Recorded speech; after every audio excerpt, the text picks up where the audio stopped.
Hey guys, my name's Zero, and thanks for taking time out of your day to watch this video. Today, we'll be going into the tips that I would recommend for any players that play air realistic battles or air RB in War Thunder. I know that air battles, let alone air RB, can be difficult and comes with quite the skill gap for new players, so here's hoping that this video will at least give you some guidance on how to go about getting used to the game mode.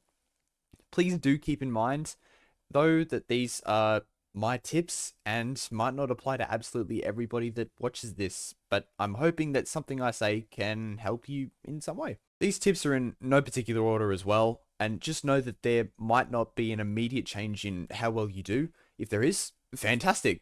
Don't be discouraged if there isn't though. It will take some time and effort, but if you keep at it and keep improving, then it will come soon enough. Don't worry. I've been there, I've done that, can personally vouch. Another thing I'll say though is that everything in this video is situational, as War Thunder is that kind of game, meaning that not everything will be constantly the same. If you know or work to become familiar with these tips though, in my opinion, the game should become a lot easier, as these cover very foundational concepts and cover all the situations that you could find yourself in. It all just depends on how you take the information and what you do with it when the time comes for you to quickly decide. Last thing, this video was requested by multiple viewers in multiple streams that I have done, so who am I to not give the people what people have been asking for? Enough talking though, let's get into it. So for my first tip, it's to know your plane. This tip, or the first two tips actually, can be accompanied by a quote with Sun Tzu's saying, "Know thy enemy and know yourself. In 100 battles, you'll never be defeated." For this tip, the second part is most relevant, that being to know yourself, or in this case, the aircraft that you're flying. It is incredibly important to know the limits and capabilities of the plane that you're flying, and would help you conquer that skill curve that all new War Thunder players go through much more easily. It's also valuable to know your aircraft so you can actively work out how to avoid getting yourself into situations that you would have a hard time getting yourself out of, as it can be quite the struggle for you to do so. When I take off from the runway, I am subconsciously aware of my aircraft's strengths and weaknesses. Let me give you an example of the thought process that I would have if I was flying one of my favorite planes, the F-86 F2 Sabre. I know that its strengths lie within its obscenely fast roll rate, engine power, energy retention, great turn time, and lethal 20mm guns in the nose with a fast fire rate. These strengths are of course complemented with a set of weaknesses, being that it isn't able to turn well as other planes that it faces, it has no missiles or countermeasures to make use of in up tiers, and the gun's fast fire rate means that it can run out of ammo really quickly if I'm not smart about it. Knowing this information about your plane is crucial to success, and it's very much a factor in dictating your successes in the fights that you get into. You won't be able to use said strengths in the same way all the time. You'll have to react and adjust accordingly as the battlefield changes. However, like I said before, having this knowledge about your aircraft will allow you to actively work to avoid putting yourself in a situation that makes it hard for you to get out of. For my second tip, it's to know the plane that you're fighting. This section is focused on the more famous part or shortened version of Sun Tzu's quote, "Know thy enemy." Knowing the enemy's aircraft's capabilities is just as, if not more important, than knowing the aircraft that you're flying. So what does this look like? It's basically what I gave for the F2 Sabre in the previous tip, but for the aircraft that you're fighting, not flying. Every aircraft that you face has its own set of strengths and weaknesses like your own. Naturally, you would want to use the strengths that you have with the aircraft that you're flying to capitalize on the opposing aircraft's weaknesses.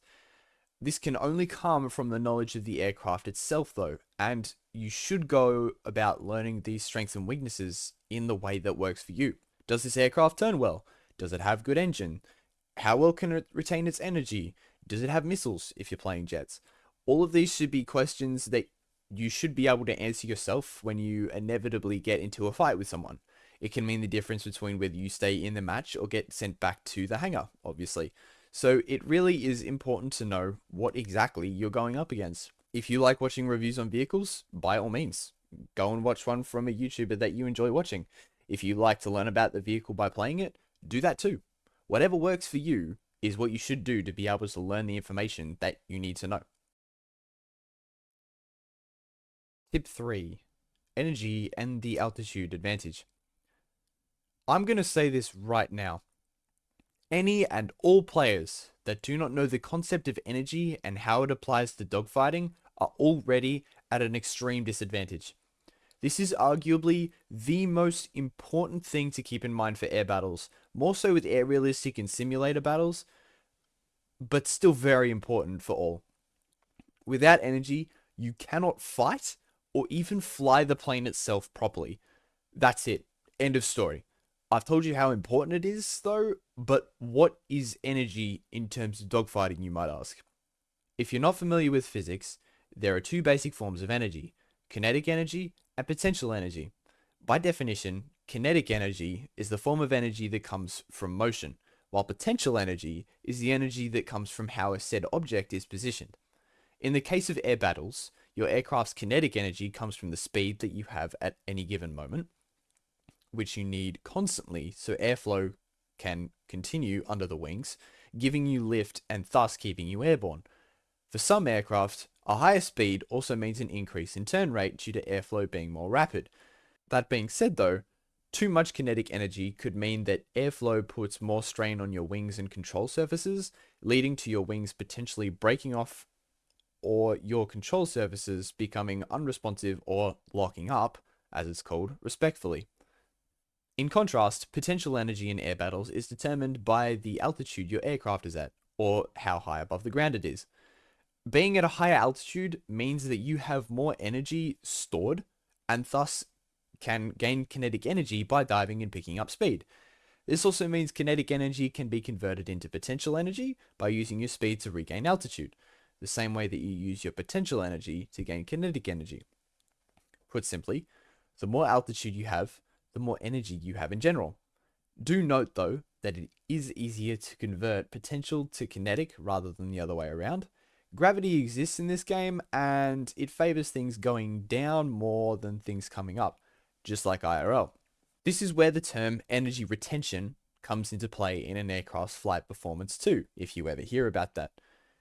Energy retention in War Thunder refers to an aircraft's ability to hold on to the kinetic energy that it has or gains while it regains altitude.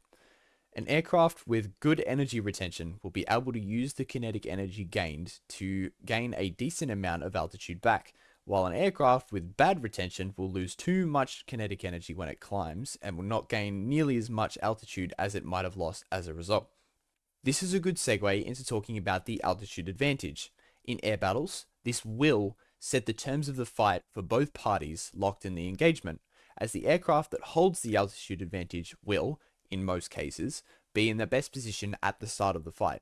When you think of the term altitude advantage, think about what I just said in terms of how having potential energy is the key to having more kinetic energy, or energy overall.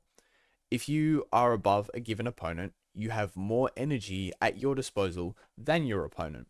This is situational, however, as what I just said depends on the speed, flight performance, and skill of the pilots for each aircraft. When thinking about energy, just take this analogy into account. Speed is life, altitude is insurance. Generally though, always try to have a higher altitude than your opponent, as fights will be harder for you more often than not if you don't. My fourth tip is target prioritization. The title of my fourth tip is pretty self-explanatory, but for those of you who might not get what I mean, this tip is all about picking the right targets to guarantee a good outcome for your team. This is a little bit harder for newer players as it's very situational and requires you to be familiar with all three of the tips that came before this to do this effectively. Choosing the right target is not a case of saying, yeah, that one looks good, or he just seems bad enough, like, that's fine, whatever. No. I would highly advise anyone looking to take the game seriously, or just anybody in general, to think before they commit to someone. If you have time to, take in your options. Look at where you're positioned, where your team's positioned, where the enemy is positioned. Is the enemy above you? Are you the person that has the most altitude in the match? Do you have teammates around? If everyone is at low altitude or on the deck, as it's called, who is the most dangerous plane to get rid of first? Who is paying attention on the enemy team? Who is paying attention on your team? That sounds like an overload, I know, but all of these questions don't need to be asked and answered consciously. As you keep playing the game, you will get better at answering those questions subconsciously, and it will be easier for you to decide which fights you should and shouldn't take. This should always be a constant evaluation as the match goes on. It doesn't matter if it's the fur ball at the start or if you're picking between the 2 or 3 players left on the other team. If you chose the wrong target, it could cost you the match. I'm not lying when I say that. Sometimes the choice is easy. Sometimes it's hard. Regardless, it should always be something that you're thinking about. And for my 5th and final tip, it's to watch other YouTubers. My advice with this is to find a YouTuber that plays ARB more seriously and watch them with the intention to learn rather than being entertained. Of course, entertainment is good since it helps you remember the information that's being given to you and that you're taking it in. But just remember that you're watching with the intent to learn instead of just watching. See what they do and try to copy it if the situation ever comes up that you need to. Take note of the strengths and weaknesses that they say the plane has and how those are presented when they play. Watch how they play to these strengths and how they play around these weaknesses. Treat everything that you see as a learning opportunity. Now, I will admit that this is a tip that's more catered towards people who are visual learners. Every time I don't know how to play or want to get better at playing a vehicle, I watch another YouTuber on how to play said vehicle. For me, that YouTuber is Defin, because I find his reviews in depth. He clearly knows what he's talking about. There's a visual to go along with it, and I like his humor. That's just me though. Find whatever YouTuber floats your boat. Take the tips from them playing a certain vehicle and try to apply it to your game to complement the aforementioned tips. If the YouTuber that you want to watch is me, then that's just fine by me, and thank you. By all means, give me some vehicles that you want covered, and I'll do my best to give you that review to help you. I am by no means the War Thunder encyclopedia, but if my review of a certain vehicle is something that you want to see, then of course I'd be happy to oblige. Who knows, maybe I'll learn something about the vehicle myself while covering it. In summary, watch the YouTubers that you like watching, take note of what they do, and try to do the same. For me at least, it definitely helps to have a visual so I can see the theory be put into practice. Now that I've said all those tips though, let's take the tips that I've told you and put them into a game with the F86 F2 so I can show you what I mean. And here we are in the match. I'm sorry if I sound a little bit, non-energetic. I just watched the Red Wedding in Game of Thrones, and safe to say that, well, it knocked me for 6, as people in Australia do. I am not feeling very good emotionally at all. Just kidding. I'm fine. Don't worry about me. I'm all good. But it's traumatizing. Anyway, in the battle, I've gotten altitude. As per tip 3, I have taken altitude. I have the altitude advantage over the vast majority of the enemy team right now, and I have had a look around at all the enemies on offer, seeing what I can do about target prioritization. There is a Voltour that flies near us. He's trying to get on my 6th to get an easy shot because my plane is far more maneuverable than his. He needs my 6th position, or a 6th position on my 6 to guarantee a, successful outcome in a dogfight for him. I'm looking around, I'm seeing this J2. This J2 is above me. He is the highest on the enemy team. He is the largest threat. What can I do? Not much, except pitch up for him. Now, do not do this unless you absolutely have to. I am at a very low energy state. It is not smart, but it is the only choice that I felt like I have. We shoot a couple of rounds in the head-on. These cannons hit hard, as I talked about in my first tip, and we give him a crit. He goes into a flat spin, I think, and that's our first air kill. Suddenly, we are the highest on the team. High risk, high reward, but it pays off. Now, we get to pick and choose our targets. And I decide to go for this A4H. Why? Because he is on the 6 of my teammate, and I want to try and keep my teammates alive in this situation. However, there is another A-It in the distance, and I want to get rid of him Otherwise, he will slot in on my 6. Line up the shot, miss, straighten out a little bit because we're going way too fast and we would compress into the ground. Our pilot would probably black out, and now we just extend away. I don't need to worry about them focusing on me. I have 2 teammates in the mix. There's a MiG-15 in the distance. I'm watching him as well. He's not really doing much. He's pretty far away. The A-Hit is being taken care of by my 2 teammates on the left. This A4E is on the 6 of my teammate still. I can't save my teammate in time, but I can definitely avenge him, which is what I do. Zooming in at 900 kilometers an hour. We fire a short burst, and we just kind of literally dome him right out of the air. He didn't really have a chance with that at all. And we keep using our speed. We keep using our energy, our kinetic energy, our straight line speed. We are going to catch this MiG-15. We are going to absolutely catch this MiG-15. We are, well, coming at him with a heat of 1,000 suns. There's a MiG-15 on his 6. He's not getting away. I'm going to chase him down. And if I don't chase him down, well, the MiG-15 will outturn him. Kind of a match, but we're banking all of our kinetic energy back into altitude again. We loop on over, and we're currently on the MiG-15-6. There's not much that this guy can do. If he tries to turn, there's 2 planes. He'll get out of energy really quickly, and we will, kind of rinse him. And if he tries to run, I will catch him because my engine is just that good. Now, ignore my bad aim right here. Takes me a couple of shots to get myself on target. The F-86 really likes to roll around. Just, bear with me. There we go. Severe damage. We kind of like take out his whole engine and like a little bit of his wing at the same time. Aircraft destroyed. There you go. That's our 3 kills secured, and there is still a couple more left. So what do? Well, we still have around 800 kilometers an hour. We're going to put it into a slight climb. We're going to use that kinetic energy to regain back that altitude because that's what we want to do. We want to keep ourselves in a high energy state because this thing thrives off having speed. And as per the tip where I talk about altitude and the energy usage, speed is life, altitude is insurance. You can't insure speed unless you have altitude. We're kind of just flying off to the side a little bit. F100 and a scimitar. Just watching both of those. They're unspotted, but they will be spotted. These cloud mechanics are weird. We still have line of sight, but we're going to turn into this F100 because he is going to be annoying in the late game. He's just going to run away from everybody, so I'm going to chase him down. He's also the closest one here. Weird cloud mechanics again. Don't have line of sight, but somehow he's still spotted. That's okay. We'll just, I'm not complaining, but, we just still keep chasing him. And this dude is just going to keep outrunning us. Like, he could have extended away right there, but instead he decides to turn around. And so I have plenty of energy. I'm going to slot in on his 6. I don't know what this guy is doing. This guy did a full 180. He's going to keep turning back to the airfield.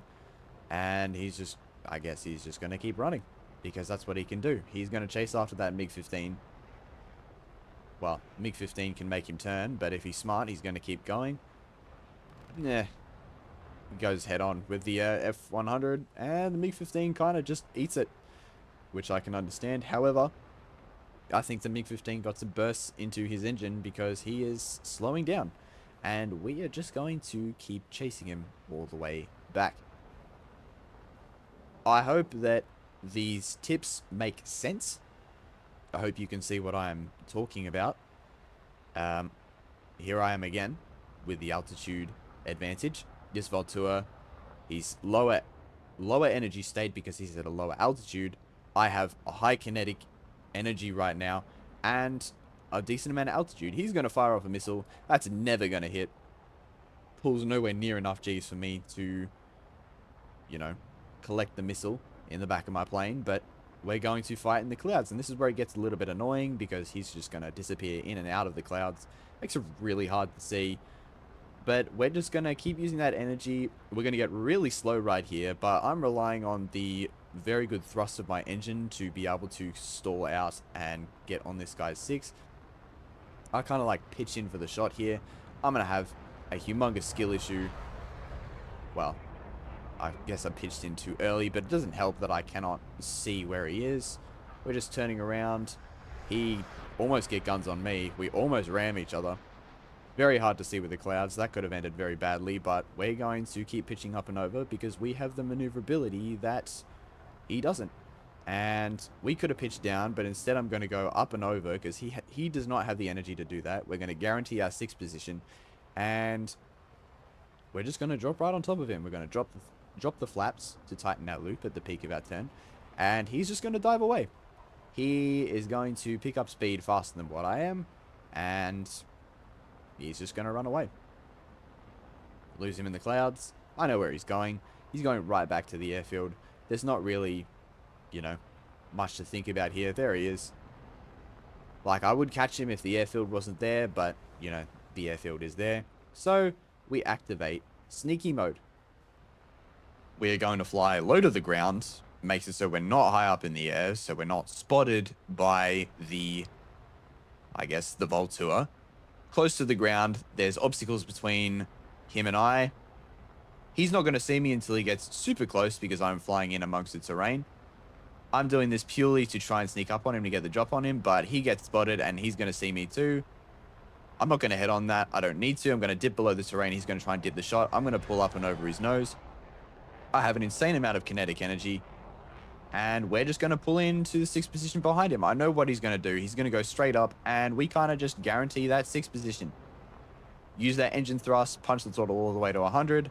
We're just going to pitch up. I guess we're going to go all in. We have the performance to out-turn him if we absolutely need to, but I'm going to fire off some shots. We get some hits, get his elevator. He's, you know, going to hurt from that. I mean, it's a Voltua. Like, he's not exactly the most maneuverable plane to begin with anyway.